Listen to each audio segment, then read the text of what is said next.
What's something that's been on your mind these last couple months that you've really been obsessing about that you can help achievers with, and what you feel like maybe is holding them back? We'll start with that. Okay, well, I am going to tell you something. First of all, the only thing that's holding anybody back is self-doubt. So that is the number one thing that is going to get in anybody's way. I don't care if you're doing 7 figures, you're doing 6 figures, whatever. Self-doubt at every stage is going to creep back in, and it's going to prevent you from stepping outside your comfort zone, tweaking things that you need to tweak, and making the pivots that you need to make.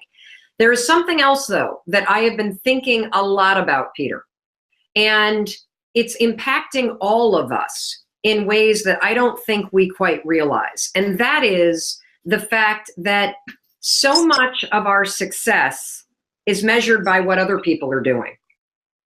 So I'm going to give you an example. Every one of us is probably following people we admire on social media. And that is both a good thing because it's inspiring, but you got to really watch out for when you start to beat yourself up over the fact that you're not where someone else is going to be. You and I have a good buddy, Lewis Howes, the School of Greatness. You know, yesterday, for example, I posted this post about how I got freaking lice. I don't even know who gave it to me, but you know, that lice is something that spreads because people hide it. It's like a secret, right?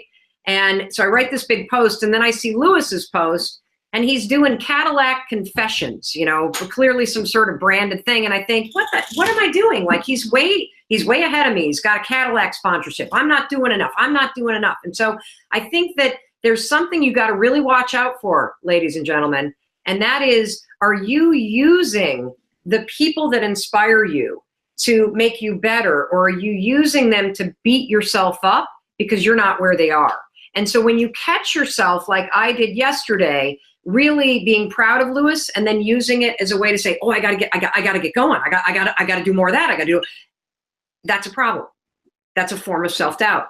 And it is everywhere. You know, we were hiking with our kids. We have 2 teenage kids, and we were up in the presidential range in New Hampshire, and we were having a conversation about social media. And our daughter said something that I want everybody to take to heart. She said, your social life today is all about what everybody else is doing. And I think the same is true with business success. Too many of us fall into the trap of defining our business success by what other people are doing. And so if you get just one thing from our conversation today, other than a gigantic kick in the ass from both Peter and me, I want you to understand that your highest value proposition is you. There is only one you. You have inner wisdom. You have a unique set of experiences. You have struggles. All of that is yours. And so, yes, look around at what other people are doing and draw inspiration from it, but then pull it back in and check it against what your wisdom is telling you, what your definition of success is. And so those are 2 things right off the bat that I've been thinking a lot about. One is self-doubt is always and forever going to be your biggest obstacle. And number 2, watch out for how quickly the things that inspire you become a trap that you use to invalidate where you're at. Because where you're at right now is exactly where you need to be. Exactly. It's funny. Someone asked me a couple weeks ago, thinking back, what would you change about your past? Because I've had a rough past too. And I was thinking in my head, I'm like, really, it's nothing. Everything set me up to where I am now. So, and I realized comparison is the ultimate misery. And I've learned the hard way. It's so easy to compare with everyone's social media accounts and all they're doing. So for you, you obviously had self-doubt you've talked about, and you were struggling. I still do, Peter. It's good for people to hear that, though. It's good for people to hear that. You know what I'm scared of right now is I'm scared of doing live events. I literally have a story that if I were to create a live event and sell my own tickets, that nobody would show up. Wow. And it would be a gigantic failure. And so I realized that for 6 months, I've been living in fear of this thing that I know I want to do. And so when you catch yourself doubting yourself, and when you realize that the thing that you're not doing is simply because you're freaking afraid, that's a moment of great power because you just woke up. So we don't have a date yet, but we're going to do our first event next spring. And it'll either fail or it'll succeed. It'll probably be somewhere in between. But I love what you said. Listen, all the crap that you've dealt with in your life, I wouldn't trade it for anything, because it's gotten me exactly where I am right now. And the same is true for all of you that are listening to Peter and me right now. Like, stop looking at the past. You know, you can't change your past. You can't change the weather. You can't change how your feelings might rise up in your body and how you get triggered, but you always have control over two things. This is the gift that we've been given as human beings. Number one, you can control what you think about. And a lot of us do not actually exercise that muscle enough. We're going to talk about that today. And number two, you can control what action you take next. So despite how tired you might be, despite how much you might doubt yourself, despite how scared shitless I am about having a live event, I can still choose to have it, and I can still choose to redirect my thoughts when I notice they drift to something that's not empowering me. And that's huge.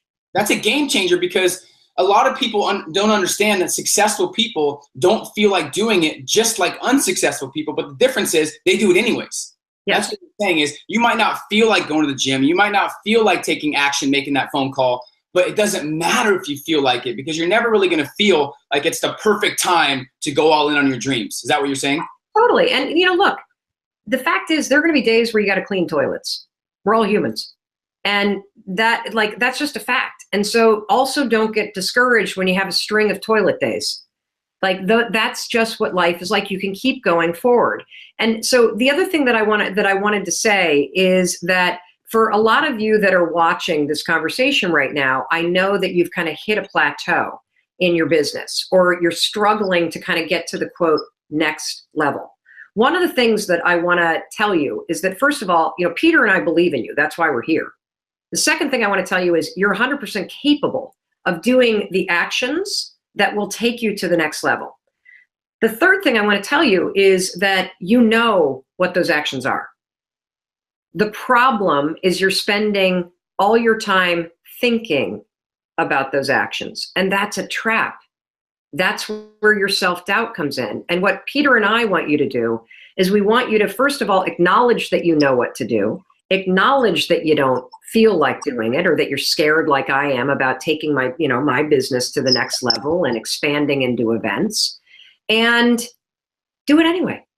Literally, like, that's the formula for success. You should give zero fucks about how you feel, and you should really focus on what you need to do. Like, think about what it was like when you were a kid and your parents were so annoying because they didn't care about your excuses. They knew what you needed to do and they pushed you to do it. And so, you know, Peter and I really want you to, first of all, feel the acknowledgement that you got this. Secondly, like, stop focusing on the shit you can't change and start focusing on the actions you can take and more positive thoughts, because it's really difficult to get to the next level when you're busy cheering against yourself. Let's go back, and I want people to understand, because a lot of achievers, Mel, I've seen, they're so obsessed with the tactics. They're like, I don't need the motivation, I need business tactics. But they don't realize that a lot of the stuff that's holding them back, even if they had the tactics, is in their mind. So I'm glad you talk about this first, which is huge. Let's go back. So you're struggling. You might file for bankruptcy. This is a couple years ago, and you're an 8-figure business. What was the steps? If someone is in that stage where they're struggling, they're frustrated, they don't feel like it, but they're maybe still taking action, but they're not at the level they're capable of. For you, do you remember the first couple steps when you were struggling on how you got out of it? Yeah, so it all starts, it's so interesting because I just finished an interview with a group that are doing a movie about morning routines, Hal Elrod, who wrote The Miracle Morning. Oh, yeah.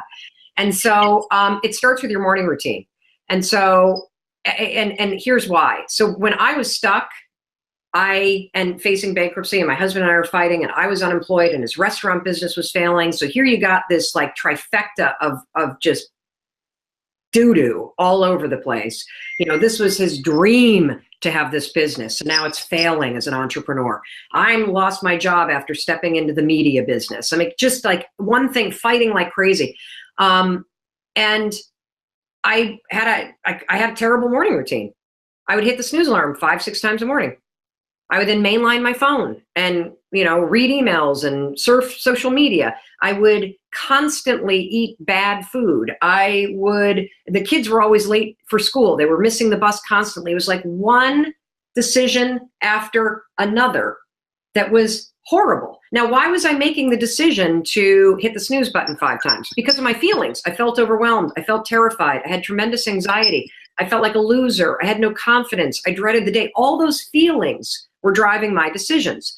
So, this is how I discovered the 5-second rule. It actually started as a simple hack in order to beat the snooze alarm.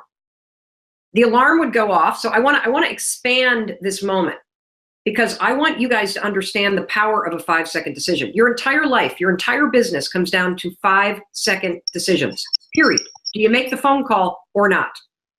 Do you negotiate like a monster or not? Do you take the deal that sucks, or do you walk away from it or not? Like, these are the decisions that define your business. And they happen in 5 seconds flat. You either expand into your power or you shrink. That's what happens. And so for me, here I was hitting the snooze alarm and I knew I needed to stop it, but I didn't know how.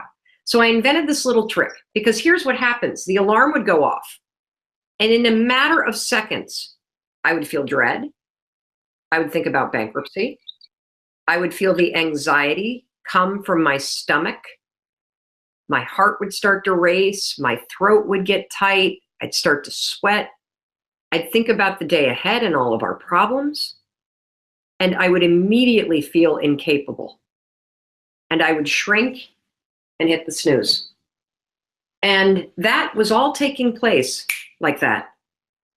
Just like when you look at the phone call, you look at that phone and there's a call you need to make for your business. You've been thinking about it and thinking about it and thinking about it. If you think about it for more than 5 seconds, you will come up with a reason not to make that call. You will. That's how our minds work. And so I decided, holy shit, this is happening like so fast. I got to move faster before my mind can talk me out of it. And so the first morning I used it, I went 5, 4, 3, 2, 1 and stood up. The next morning when I used it, I was surprised it worked again. The next morning when I used it, I couldn't believe it worked again. And then I noticed this, and this is what I want you all to take away.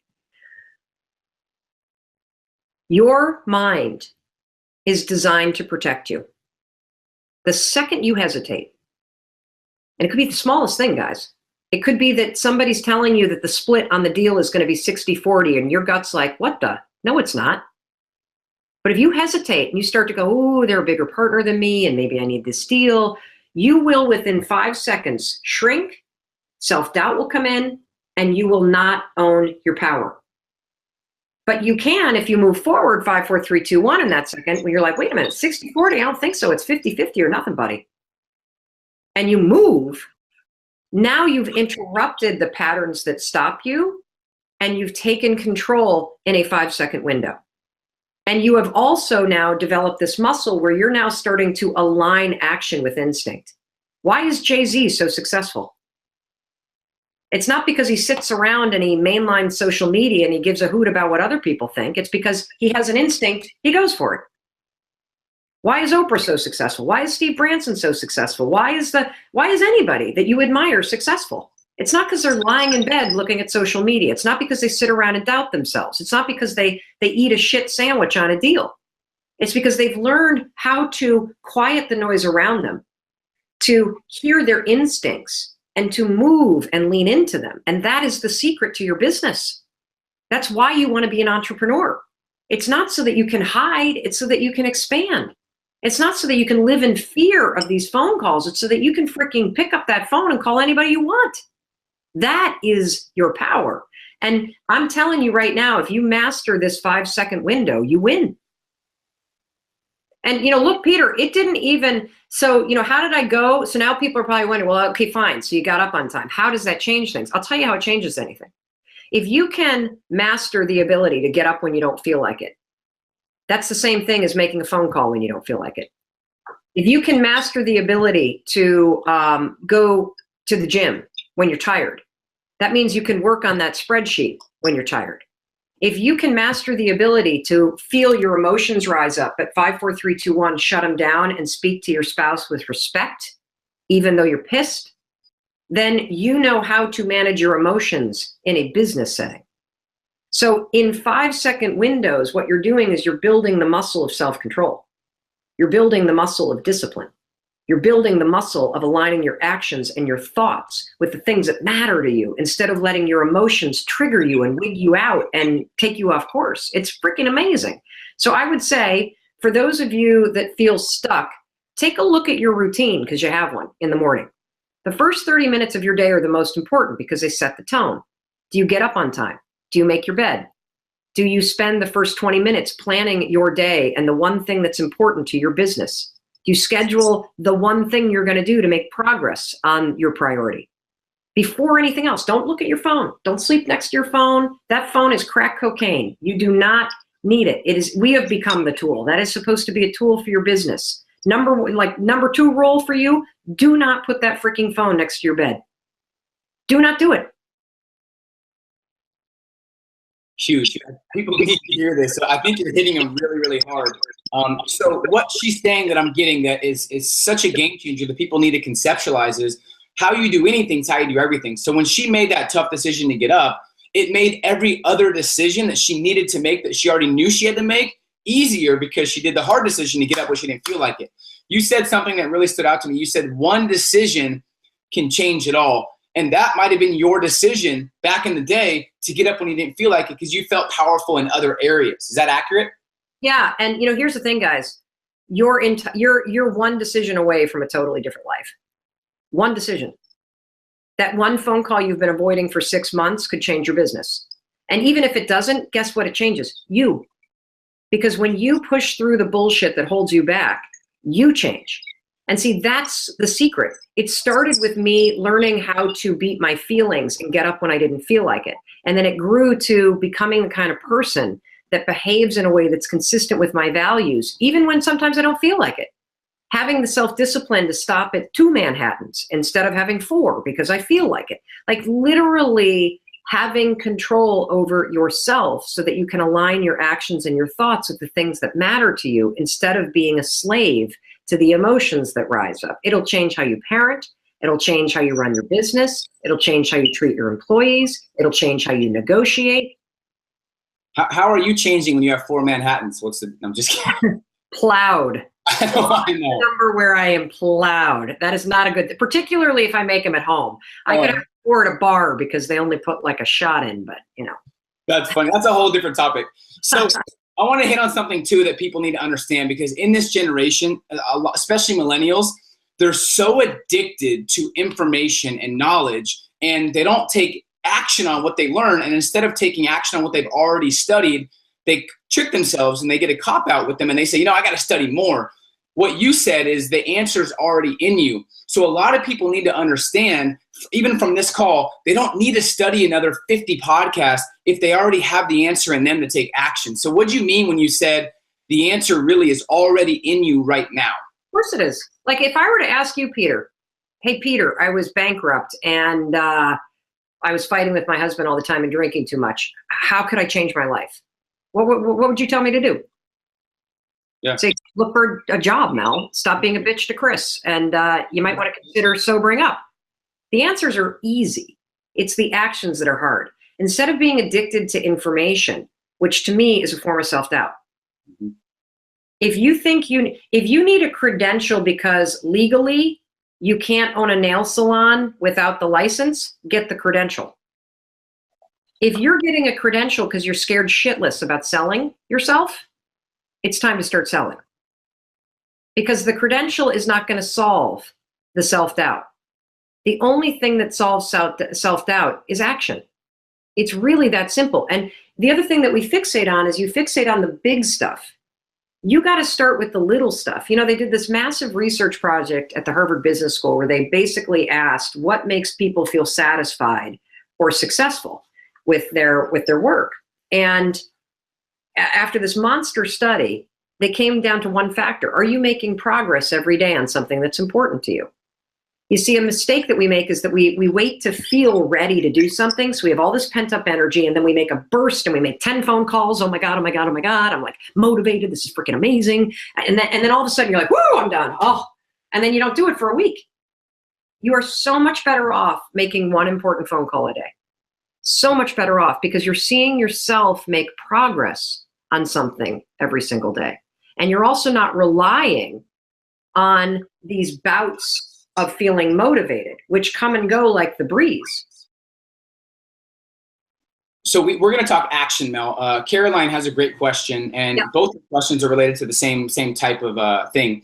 She said, I love the 5-second rule as a superpower against procrastination. How do you ensure you're 5-seconding the right actions? How do I avoid busy action and only apply that to the right actions? She's just not sure what actions to take. And I'm sure you've been there as I have. What do you tell her? Well, so first of all, I think any action that you take is a good one, even if it's busy, right? So 5, 4, 3, 2, 1, get moving, stop thinking, do what you need to do. When you notice that you're just focused on the busy stuff and your wisdom, your instincts are telling you you're avoiding the big thing, that's a moment of power. 5, 4, 3, 2, 1, go focus on the big thing. The other thing that's going to help her is if every morning you, in those 20 minutes that you find for yourself before you look at the phone and you plan your day, come up with your priority for the day that matters to you, like some project you're working on, something related to your business, and then identify the one thing that you're going to do that scares you today to drive the business forward. That's it. If you were to just do one thing a day that's outside your comfort zone with your business, you'll be shocked at where your business is 6 months from now. Just one. I'm not asking for big shit here. I'm asking for one thing. And do it even though you don't feel like it. So you didn't always know exactly what action to take. You were just taking action and adapting and adjusting along the way. No, I feel like there are some people in life that I think are like gifted with OCD or like on the spectrum Aspergery that are super like focused and they know exactly what they want and they can just march right towards it and that's how they go. I'm not like that. I have to stumble into things. So what happens for me is my instincts tell me something. And then I go and take action to do it. And then as I'm doing it, I gather all this data that tells me I hate, oh, what the heck? Hold on, this is CNN. We got to decline that. Tell them goodbye. Data that informs me. I'm going to give you an example, okay? So I had tremendous success in the speaking business. I went from zero, never had been paid for a speech, to literally the most booked woman in the world in 3 years flat. Crazy. And there's a number of reasons why. Number one, the content's terrific. I'm also a really good public speaker. There's not a lot of women on the circuit, but more importantly, I behave in a way because I know that the number one asset in business is make the people you're dealing with know that they matter. Take care of everybody you deal with, everybody. The event planners, the speaking bureaus, everybody has something that they're worried about. You get rid of the worry, you make them feel like they're important. Everybody wants to be around you because at the end of the day, we all want to know that we matter. So if you do business with people that make you feel good, you want to do more business with them. And so it's a really, really simple thing. I call it, my philosophy about human beings is just be a fan. Just cheer for everybody. There's so much success to go around. People have really difficult lives. They make things really hard for themselves. Make their life easy. Make them feel great. Give them a hug, smile, compliment them, be generous. Don't be a pain in the ass. Like literally, it's that simple. So I explode. Now here's the thing. I thought when I started the speaking business that it would be really amazing to just for the rest of my life be a speaker. Here's what I discovered. There are so many aspects of running a speaking business at this level that deplete the hell out of me. I hate being alone. I hate traveling that much. I really don't like the fact that when I get off the stage, I don't have contact with the audience anymore. What energizes me is conversations like this. What energizes me is hearing from people, connecting with them, the ongoing stuff. And so a year ago, I made a decision, I got to shift the business. Now, it's already a really successful business, and you watching this, your business may be wildly successful too. Let me ask you a question. What aspects of your business energize you? And what aspects deplete you? There's an enormous business opportunity for you right now to simply align your business with the things that energize you more. So for me, that meant, how do I take this significant revenue and duplicate it, but not get on a plane? How do I reach people with these ideas and inspire them without having to be away from my family? How do I have an ongoing connection? Because those are the things that energize me. And so I made a huge pivot. We cut the number of speeches in half and we launched an online course business. We are now in the audio products business. And so that, because it energizes me, because I have an ongoing connection with people. Other than talking to you, which is fucking awesome, hearing from everybody what they got out of this, seeing your photographs of you with the phone and 5, 4, 3, 2, 1, and then getting the post that you actually closed a big deal. That is so cool because I see that you're changing. That is what is amazing. Now, here's the other thing, guys. 5 years from now, it may deplete the hell out of me to do online courses. Something else, live events, might energize me. So I will make that pivot. So when I said in the very beginning, Peter, there's only one you, and you've got this whole casserole of experiences and interesting wisdom, that depleted versus energized data is that wisdom. Use it to your advantage in business. If you freaking hate selling, hire somebody to do it for you. Pay attention to what your instincts are telling you. I'm not great at managing people. I don't have the patience to explain everything, you know? I'm not great with details in terms of production management. It depletes me. So don't do it. Find a partner, get somebody so this is what I'm saying. You may be banging your head against the wall, and the reason why you haven't hit that level is because you're scared shitless to hire somebody or partner with somebody or give up this aspect of your business that takes 80% of your time, gives you 20% of your revenue, and depletes the hell out of you. Stop being stupid. Do the stuff that feels good. That's easy. That doesn't mean you won't have toilet days. That doesn't mean you don't have to do stuff like empty the trash or do the annoying things. We all have to. But align your business with the things that naturally energize you, and you will explode your income. And it comes from really knowing yourself, right? It comes from self-monetization, like you say. And the two questions that you bring up that are very important that I want to hit on too, because people need to understand who they really are. And what you say is, what do I stand for? What is my outcome? And that could change. Like you said, we had a great conversation before. You were talking about how you need to behave differently every stage of your business. 10 years ago, what you did doesn't work anymore. So talk about what you stand for and the outcome and why that's important in knowing yourself. Well, I think that I'm all about helping people discover the power inside them. I'm all about helping people remove self-doubt. It has plagued me for so long. I'm almost 50 years old. The first 50 years of my life were about anxiety, about depression, about self-doubt, about feeling afraid of disappointing people. I'm over that. And I want everybody to know, whether you're 10 years old or 100 years old, that if you're not dead, you're not done.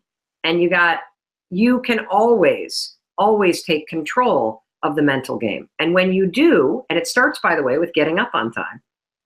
When you do, everything changes because that's a muscle.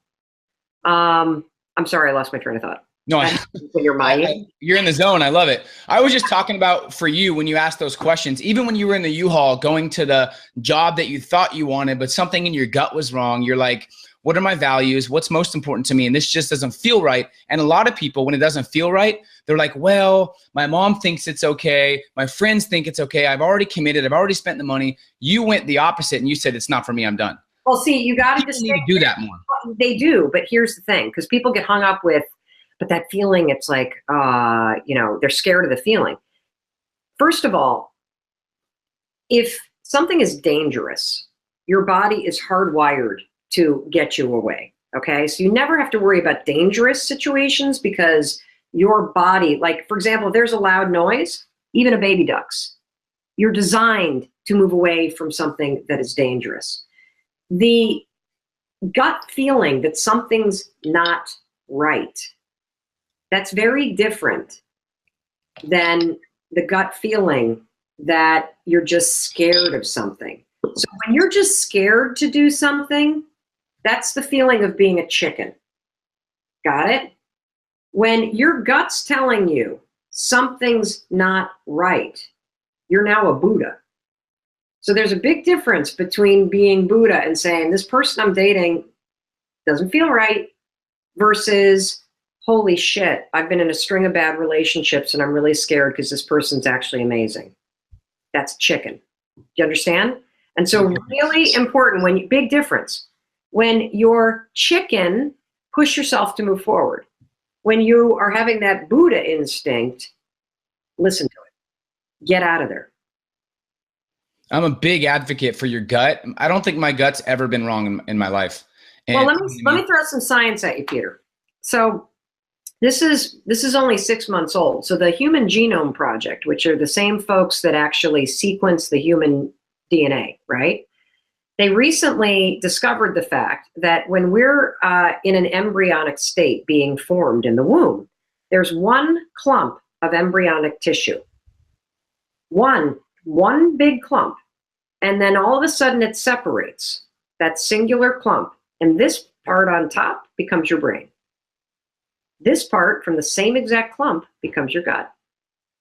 The neurotransmitters that are in your brain are the same neurotransmitters that are in your gut. They were formed from the same freaking clump. And there's more unique DNA in your gut than there is in the entire rest of the part of your body. In fact, you're going to be reading a lot of articles now where you hear about, quote, the second brain. They call your gut the second brain because of the chemistry and the physical structure of it and how it was formed and its actual physical connection to your brain. So there is tremendous science behind this idea of your gut. And you're going to see in the next several years that they're going to start treating diseases by treating your gut. Really fascinating. Wow. I mean, that makes sense. That gave me chills because it's so accurate, but people don't trust their gut sometimes because they don't have that science. So it's good to put that science behind the gut so people can really understand the importance of it and follow it. You know what I mean? I love that. Let's go to some game changer questions. Kelly, already successful. Great question. I'm curious to hear your answer. I'd love to get her best advice for balancing motherhood and business. What was the best that saved her sanity? Both my business and my family exploded at the same time. My business was born with a 10-month-old on my lap. My third's about to start school next year. I hit 1 million fans on Facebook, but I feel like it's been a crazy rodeo ride. It has been a crazy rodeo ride. So there's a couple things that I'm going to tell you. First of all, congratulations on your success, on your family. That's super cool. There's no good advice. There's no good advice because, number one, your life is going to change dramatically based on the ages of your kids. So when your kids hit school and you suddenly have kind of that 9 to 3 zone freed up, that's a whole different phase. When your kids are little, you can be gone a lot more, believe it or not, because they're not going to remember it. And what they really need are people paying attention to them, and you need to pay attention to your business. What you want to do, I personally think, is be very, very disciplined about your time management so that you have a great morning routine that you do before the kids get up so you can get focused for the day, be present with the kids, get into business mode if you can, and then plan your quitting time. When are you going to put the phone down? When are you going to make some decisions so you can be present at night? Planning your quitting time is really important because what it does is it actually creates more intensity in terms of the amount of hours that you're giving to work. Because have you ever noticed if you give a project 8 hours, you'll use 8 hours. Yeah, but if you do the same project in 30 minutes, you'll finish it in 30 minutes. The other thing I want to say is this. There is no greater gift for a woman to give to her kids than to show them an example of somebody who's empowered and alive in the world. No greater gift. People ask me all the time, how are your kids about the fact that you travel? And the truth is, do I miss them? Of course. Does it suck at times where I'm sitting in a Marriott somewhere and I'm missing a lacrosse game? You better believe it does. However, I wouldn't trade it for the world because they are seeing what it looks like to have to have a parent be so self-expressed and happy and also creating a life. And so the example that you are giving to your kids by A, being intentional about your time, B, building something that's important to you, C, showing them what an entrepreneurial life looks like, and 4, leveraging the web to do it as their, like, this is the coolest thing that you could possibly do. So there is no balance. There will be periods where you feel out of whack. It's cool. We all go through it. And just pay attention to when you're really depleted as a mom, and then do more things that energize you. Pay attention to when you're really depleted as a business owner, and then do more things that energize you. And that's it. Like, you just got to tune in. There will be weeks where you could travel for a week away from your kids and not miss them at all. And that's fine. That's fine. Your kids are going to be fine. You got to focus on you being happy and having the discipline to work during certain hours so you can be present for certain hours with them too. Mel, do you see a lot of society, a lot of moms, a lot of female entrepreneurs, even men? Do you see a lot of people using kids, or they don't have any time, as a crutch to not start a business, to not follow their passion? Yeah, I think it's a huge fear that, you're going to do something wrong if you cut the income and pursue a passion, or that you are going to jeopardize your family somehow. The truth is, it's actually the best thing you could do for your family, because showing kids a model where you're building something, that is so empowering. They can't learn that in school. I'm a fourth generation small business owner. I grew up around a kitchen table with farmers and machinists, and my dad was a doc. My mom had a retail store, a bakery. That just was life.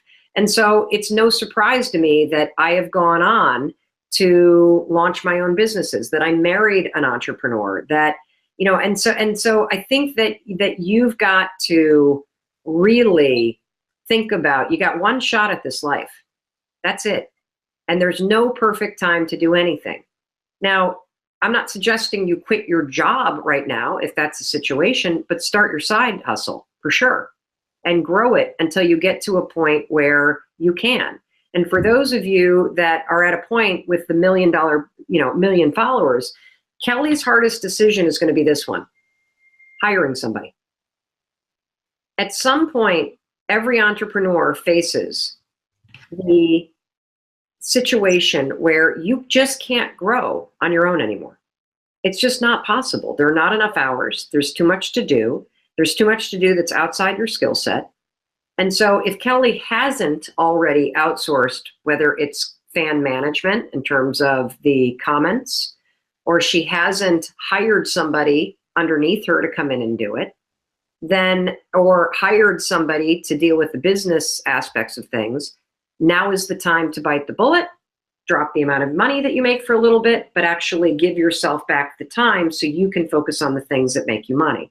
That's one of the hardest growth points for most people. And I bet that there's a lot of you, if you're making six figures and you're not making seven, that you haven't invested in a team yet that's really working. That's huge. I think, and that's tough to do because you're giving up some of your business. You feel like you could do it better than everybody else. So that's a game changer. I want people to understand. And we talk about that too, making sure you hire. If someone can do something 80% as good as you, and you don't love doing it, it's not a strength, you got to get rid of that. So I love that you say that. Now, what about? They're going to do it maybe 60% like you would, but they're going to do it 100% better than you're going to, because they're going to give it their attention. They're going to do it a little bit differently, and you hate doing it anyway. So like that is a decision that takes courage, but it's an important one to recognize that if you keep hitting the ceiling and you can't seem to get through it, I guarantee you it's an issue with the resources that you have. And it's time to invest in somebody. Maybe it's just the back office stuff. Have somebody take care of AR and do your billing for you. If you're in some sort of consulting business, or outsource something that doesn't make you money, because as the business owner, you need to be focused on the things that make you money. That should be 80% of your day right there. What was do you remember your key hire, your first key hire that you were like, oh my gosh? Yeah, she's my business partner. You just met her. So Mandy was when I had my first radio show, Mandy was my producer. And we worked together. We did a syndicated radio show 5 days a week, 2 hours a day, live call-in, breaking news show, commentary. And I was in Boston and she was based in Orlando. So we worked together over Skype, just like this. And she did the phones, she produced the show. And I turned to my husband after a week of working with her, because she's, I'm almost 50. Mandy is late 20s. She's freaking hilarious. She's super smart, and she's the kind of person that just figures everything out. She's a musician, went to Berklee School of Music, understands technology, crazy sports fan, like just so much complimentary stuff that I don't bring to the table. So I said to Chris, literally a week after working with her, when I launch a company, I'm doing it with her. End of story. And so having Mandy as a business partner, we've launched and sold a business together. We're now running another business together. It's freaking incredible. I saw her. She's awesome. And you brag about her. So she should feel special, and she's making your brand happen too. So I love that. That's a good partnership. Well, it's our brand. You know what I mean? Like, I might be the person that's in front, and you as the owner of your business, you tend to feel like it's your thing. When you start to really think about what you're building as our thing, not necessarily that people have equity, although Mandy is, an equity partner in everything that we're doing. But how you treat people equitably, like they're part of this thing, that changes how you view your business too. What are we building versus what are you doing? Including them and making them feel like part of the movement. I like that. Mary has a question, and this kind of revolves around motivating people. You said, obviously, this isn't your strengths, but I know you've dealt with it. Do you have tips for when you help others, you're trying to motivate somebody and you see the spark in them, but they just resist taking action? What's your biggest key? And maybe it's hiring the right people that are already motivated. I don't know. No. I actually think anybody can be groomed into being incredible. Okay. And so there's a couple things. One is, if people are not motivated, they probably don't have clear direction. So we have a son that has dyslexia, and it's taught me a lot about learning styles. And so a lot of times what happens when you hire people is we avalanche them with information, and then we step back and we do nothing. And then we step in a week later and we micromanage the hell and nitpick out of the little details, which demoralizes somebody. What people actually need when they start, and even as they go along with you, is they need to be basically trained and directed and acknowledged every step of the way very consistently. You need to spend 80% of your time telling people what they're doing right so that you build their self-esteem and their confidence, because when you look at the science around confidence, it is all anchored in competency.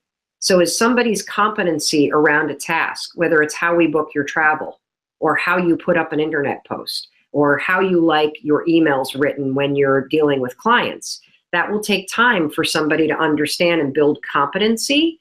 And it's over time that they gain the confidence to do it themselves. If you start swooping in and nitpicking at the small, piddly little shit, you're going to demoralize this person. So tons of acknowledgement, breaking things down into little pieces and being very clear. This is why I'm not good at managing folks, because I move 1,000,000 miles an hour, and it takes patience and consistency to properly train somebody.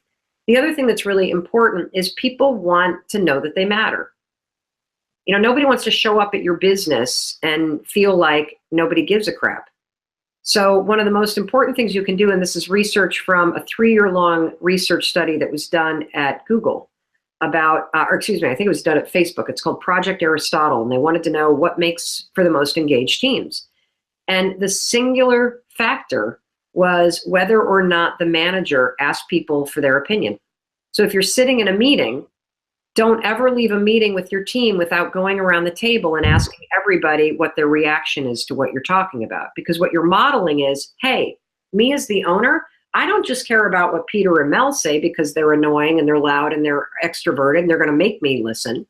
I actually care about what everybody thinks. And so you're modeling in a very public way, all of you matter. All of your opinions matter. So that level of training, very important. Acknowledgement, very important. Asking people for their input, very, very, very important. You do those things and, you'll win. The people. You got to get rid of the ego, because I see managers and I get people that reach out to me and they're like, well, I know what's best. I don't want to ask my team. And that's why the team's not motivated. But I think you have to remove the ego. Would you say? Yeah. Like, it's about managing and leading people is all about being a fan of people. It's about building them up. We shouldn't call it leading teams. We should call it building up teams. Like, the leader is not somebody that should be in front with everybody following. The leader should be the person behind the team, cheering for them, directing them to pivot a little to the left. Like the greatest ideas come from people that are on the front lines tinkering. You know, it's the way that the Frappuccino, most people don't even know how the Frappuccino was invented. It was invented by some guy that worked at a Santa Monica Starbucks. And he had an instinct that every time that it was hot, they weren't busy. So he took all the ingredients that they had, the milk and the cream and the sugar and the coffee grinds. And he started tinkering with a blender in the back room. He brought his own blender in, by the way. They didn't have them in 1993. And a month later, a VP walks in, and this guy, Greg Rogers, who worked for Starbucks, was like, hey, come here, I want to show you something. And he gave him a sip, and the VP was so impressed, he took it straight to Howard Schultz, the CEO of Starbucks. Wow. Now, it took them a year at corporate, because that's what happens at corporate, to figure out, what are we going to do? They decided to pilot it, guys, 1 year later. Just pilot it for a couple weeks in that Santa Monica store. Within 2 weeks, Peter, it was 40% of sales. It's now 20% of Starbucks global revenue. So you don't know. The people that work for you have incredible ideas because they're in the trenches. I'm going to tell you something. The community managers that run our courses, that are in the private Facebook groups for the courses that we run on confidence and courage and clarity, they know my student body better than I do. They have way better ideas for how to improve the course because they're in it. And so I'm missing out if I literally let my ego or my fear do the talking and I don't stop and say, hey, wait a minute, let's hear from everybody because your ideas are probably going to be better than mine. Let's go. It's been a difference maker for me. A lot of my team is better than me at certain areas, and I trust their judgment. I ask them for opinions all the time, and I think they take the brand. They feel like they're responsible for the success, and they're part of the movement, and I love that. So I had to get rid of my ego, but I feel like they know certain areas better than I do, and that's how your team should be. You shouldn't have to make every decision at every level when you're the CEO or founder. People forget that Gary Vaynerchuk has, 600 people working in his media company? So a lot of people watch his videos and he's awesome. And I love the fact that he's moving kind of away from social and into personal development and more about being satisfied with your life rather than successful and being a great human being instead of hustle, hustle, hustle, hustle. And you forget, though, that there is a freaking huge machine behind that guy. And this gets back to our very beginning point.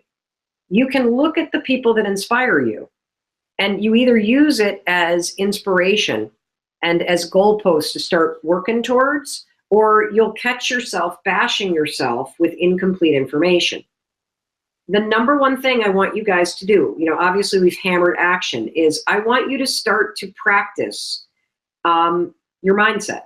When you feel your thoughts drift over here and they're negative, or they're not serving you, or they're doubtful, I want you to 5, 4, 3, 2, 1, and I want you to insert something, an anchor thought around you and your success. So for me, when I am thinking about the event business and I immediately go, no one's showing up, this will be a huge failure.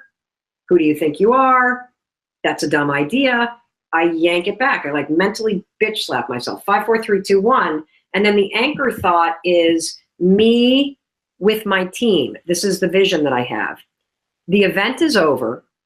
We're all on the floor, exhausted. And I'm saying, I can't believe how freaking amazing that was. And so who knows if that's going to be the reality, but what happens is that thought tricks my mind, and my mind literally goes, oh wait, she's not nervous about it. She's actually excited about what's going to happen. And so by doing that, not only am I building the muscle of having a attitude and a mindset that serves me, I'm also developing the self-control to stabilize the physiology part of self-doubt because I don't ever let it hijack me. I'm doing it right now a lot with my son. Our 12-year-old is at camp, and we've gotten some really sad letters, SOS, I hate myself, get me out of here. I'll do anything. I want to come home.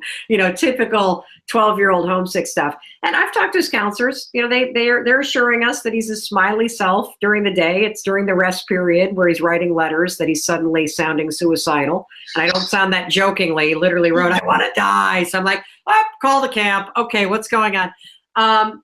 And I noticed that my mind, literally, it's raining today here in Boston, and I'm like, oh my God, he's depressed in his cabin.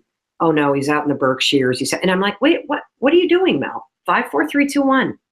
Think about seeing him on Sunday and smiling and introducing you to his friends. Do not dwell there. I have no idea what state he's in right now. Why would I want to torture myself? You can control what you think about. It is a choice. It's normal to feel nervous, guys. It's a choice to let yourself stay there. It's normal to feel overwhelmed. It is a choice to remain there. It's normal for me as a mother to be worried about my kid. It is a choice to let myself stay there. Period. Choose wisely. I love this. We have a question from Adrian. How do you build an exceptional team on a budget to where the mentors that could really help her in certain areas, they're out of her financial reach? So what's the next option? Can you build a team on a budget? Of course you can. Because you can first of all get people to, if you're building something cool enough, you can start with interns, first of all. But in order to make an intern really awesome, you got to follow the advice, which is you got to be willing to break down the things that you need done. You got to be willing to acknowledge the person and handhold a little bit. And you've got to put some benchmarks in place for how this turns into a job. That's number one. Number two, you can always, if you find exceptional people and you can't afford to pay them, you can always offer them some skin in the game. They can get a percentage of what they sell. They can, if they give people targets that you'll pay for. If you're trying to grow your social media footprint, give somebody a target. You grow it by X, I'll pay you Y. So it's a pay per performance. But the frustrating thing is that it takes a little bit longer, because you're going to have to find people that are motivated to want to prove themselves. But truthfully, the people that, the folks that started out doing my videos and my now creative director, they literally started as people working on spec that were interested in being part of what I was building. And over the course of several weeks showed us such great work that we figured out how to pay them. So what's your advice for the person that has the drive and time, but they're not exactly sure what they want to do? You probably get this so much with how much influence you have. How do they know what to go all in on? How'd you know you had to go all in on speaking? What's the advice, tactics, thoughts, questions they can ask? I'll tell you a story. Any idea you have is worth exploring for at least a week. So back in the day, I used to dream about having a bakery, okay? Dream, okay, I'm gonna own a bakery. And I'm gonna own a bakery like Barefoot Contessa, and it's gonna be beautiful, and it's gonna have a HGTV show attached to it, a Food Network, and I'm gonna do cookbooks, and it's gonna be the kind of place where you go in, you spend your $6 on your coffee and the big sticky buns, mwah, amazing, right, okay? So most of us sit up here. Should I do the bakery? Should I be a lawyer? What should I do? And years go by as you think and think and think and think and think, and I don't know what to choose, and holy shit, pick one thing. I picked the bakery. Now, every day, make progress on what that means. So what does that mean? It doesn't mean think about it. Maybe it means read a book. Maybe it means take a course on baking. You know what it meant for me? Go get a job on Sunday mornings working in one. Let me tell you something, Peter. It took me exactly 30 seconds of working in a bakery to realize I did not want to own a bakery.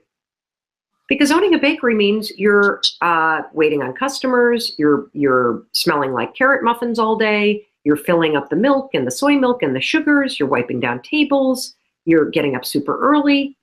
I wanted something else. I wanted to live near a place like that. I wanted to have the financial freedom to walk in and buy a $6 latte if I wanted it. I wanted to have the control over my schedule, so if I wanted to go work in a bakery like that for an hour, I could. And I wanted the community aspect of walking into a place like that and having everyone go, oh, hey, Mel, good morning. Do you want the carrot muffin with the latte again? That's what I wanted. You see, your goals and dreams have treasures inside them. And you only discover what the treasures, those insights are, when you take action and move towards it. I would never have known that I wanted to get into the online course business and the podcasting business and the book writing business without first being a speaker and understanding that I didn't want to speak as much as I was speaking. So whatever it is, whether it's a dog walking business or you want to get into internet marketing, take a step toward it and then do what I've already told you to do. Are you depleted or are you energized? And figure out what piece of that goal, that dream, that bakery treasure thing energizes you. And then go explore that a little bit more. That's how you use your goals and dreams. You use them as a guidepost to march toward. And as you're marching toward it, be freaking awake and pay attention to what your body is telling you about what you like and what you don't like. It's that simple. And then don't throw it all up in the air. Just move more towards things that you really like. You know what bites me in the ass every time is I know that I have to have creative control over everything I do. And every time I let my fear or self-doubt talk me into working with a partner where they get to control it, I fucking hate it. I know that about myself now. So I can go into any deal and negotiate like a monster because I know that any deal where I don't have creative control, I will be depleted. I will hate it. So that is insight gained over lots of failures, lots of experimenting. Every one of your dreams, guys, holds something that you need to learn. You're not going to learn it unless you take action. And so pick one thing, just one thing, and move toward it. And do that every day, and your life will look totally different 6 months from now. So you reality checked yourself. Your reality wasn't like the vision that you had, and you tested and experimented. And if not, you would have done something and went down a path that you didn't like. So it's so good to test. I want to end with this, and I really genuinely appreciate your time and who you are as a human being. I'm really big, Mel, these last couple of years on not having regret. You talk to 100, 65, 70, 80-year-olds, 98% are like, I should have, I wish, and they have regret. I cannot stand regret. Life's too short. What are your final words? If you were helping people right now take control of their life and not have regret, what would you tell them before you leave?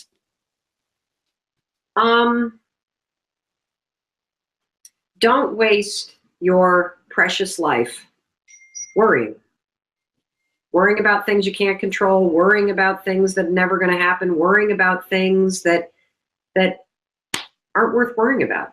Like, you will rob yourself of so much joy, of so much opportunity if you allow yourself to sit here and worry.